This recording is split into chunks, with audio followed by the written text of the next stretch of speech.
back to Code Crash Coding. In this video, we will understand an important concept called data types in C++. So we already know how to declare a variable, right? First, we need to declare the type of a variable. Let's say I want to store a integer type data. So I will say here int, then the name of a variable. Let's say number is the name, and then the value that we need to assign to this variable. So I'm assigning here 10 and ending the statement with a semicolon. So basically this type is called as a data type. So this data type tells the compiler what kind of a data a variable can store. So when I'm saying here int, it means that this particular variable number will store the integer data type. So there are different type of data types that are present in C++. So which are the different type of data types that we have in C++? So we have here int to store the integers, basically whole numbers. So any whole number you want to store, you need to make use of a int data type. Then another type of data type we have is float. So this is a type float. This is a variable name, my float num, and this is a value that is assigned to this particular variable. So it is used to store a floating point number. Basically, a decimal number is stored using the float data type. And with the help of int, we are going to store the whole number. Third type of data type is double. Again, it is used to store the floating point numbers. But double is used to store the more larger decimal numbers and float is used to store the small decimal numbers. Fourth type of data type that we have is char. So basically it stands for character. Any single character you want to assign to a variable, then you need to make use of a data type called char. Then we have one more data type called boolean. So boolean is declared using a keyword called bool, and this stores only two type of values, true or false. So any true or false value you need to store, you can make use of a bool data type. And the last data type that we have is string. So basically string is used to store the values which are like a sentence or words. When you need to store a single character, you need to make use of char. If you have a multiple words or sentence, you can make use of a string data type. So these data types helps to allocate correct memory. So when you say I want to store integer value for this variable, so according to that the memory gets allocated to the variable.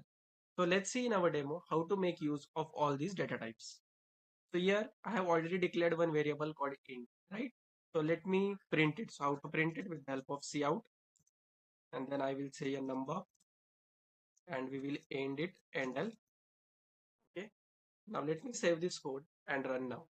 So see, we are getting here the output as 10 because integer values has been assigned to this variable called number 10, right?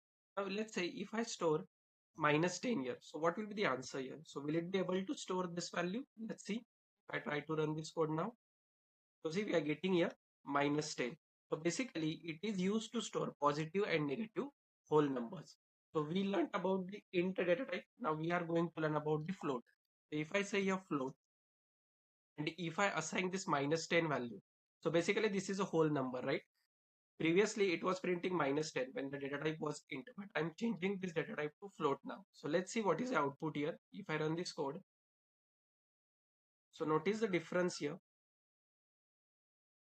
We are getting here -10. Okay, the value that has been assigned to this variable called number, it's -10. And if I say here -10.9, so what will happen now? It will print that particular value, right? If I run this code now, we are getting here -10.9. Similarly, you can print with positive also. Now, second thing I want to show you is with double. So if I say a double data type, double, and let's say number 2, and we assign here some larger value with larger decimal values, 7, some random value. Okay. So now this will store this particular decimal value. So I will print number 2 also.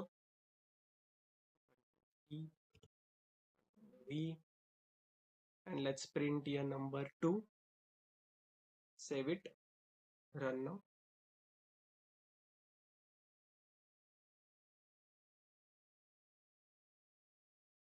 So see, we are getting here the values that we have assigned, but for double we are just getting only 3 decimal values. So why it's showing only till 3 decimal values? Because generally when cout is going to print the number 2 or any number, it's going to print only 6 digits. That's why we are able to see only this 6 digits in this value, but internally it will be stored as the entire number.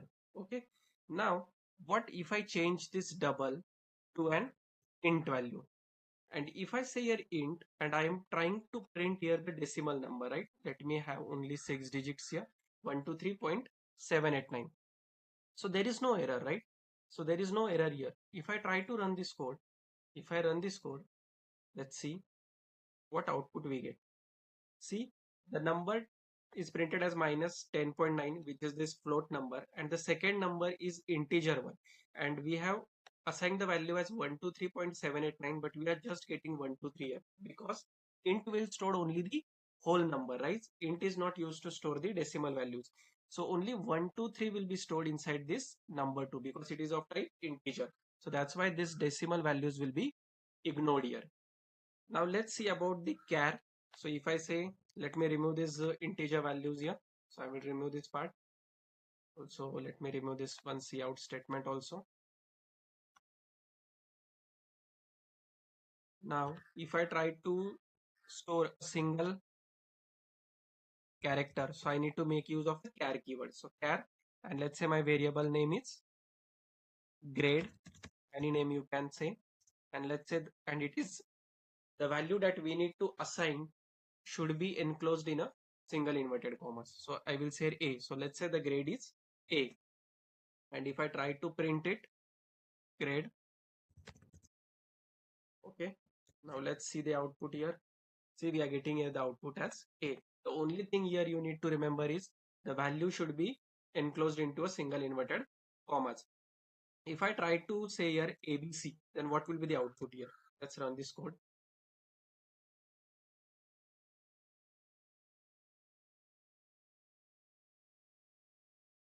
See, we are getting here C.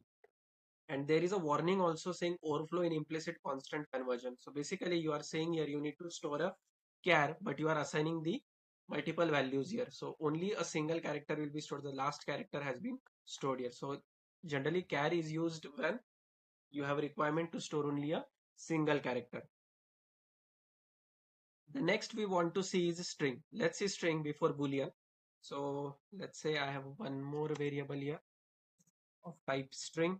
So I will say a string, and let's say address basically, and let's say some city name. So I will say a Pune. So this is a string, and remember that string is enclosed in a double inverted commas. So character you need to place inside a single inverted commas, and string you need to store in a double inverted commas. Okay, and let's print it. This statement, paste it here, and I will say here address. Save this code, run now.